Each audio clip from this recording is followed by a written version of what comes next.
नहमदुहु व नुसल्ली अला रसूलिहिल करीम अम्मा बाद फ़अऊज़ु बिल्लाहि मिनश्शैतानिर रजीम बिस्मिल्लाहिर रहमानिर रहीम। अल्हम्दुलिल्लाह, अभी एक बहुत ज़्यादा अहम ख़बर के साथ आपके सामने हाज़िरी हुई है।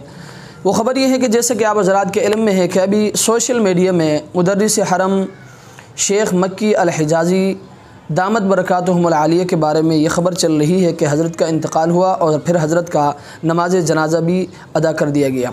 तो याद रखें, इस बारे में मुसद्दिक़ा ख़बर ये है, पक्की और कन्फर्म ख़बर ये है कि अल्हम्दुलिल्लाह हज़रत हयात हैं, हज़रत का इंतकाल नहीं हुआ है।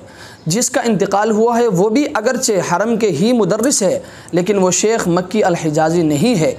इसलिए मैं अल्लाह तबारक व ताला की बारगाह आलिया में दुआ करता हूँ कि अल्लाह तबारक व ताला हज़रत के साये को तादेर हमारे सरों पर कायम और दायम रखें और अल्लाह तबारक व ताला हमें उनके उलूम से मज़ीद मुस्तफ़ीद होने की तौफ़ीक़ अता फ़रमाएँ। और इसके साथ साथ मैं अपने सोशल मीडिया के दोस्तों की खिदमत में एक इंतहाई मुअद्दिबाना और आजिज़ाना गुजारिश करूँगा कि खुदारा चंद व्यूज़ हासिल करने के लिए इस तरह की ख़बरों को आप सोशल मीडिया की ज़ीनत न बनाएं। आप अलैहिस्सलातु वस्सलाम का इरशाद है कि एक इंसान के झूठा होने के लिए काफ़ी है कि वो हर सुनी सुनाई बात को आगे फैलाए।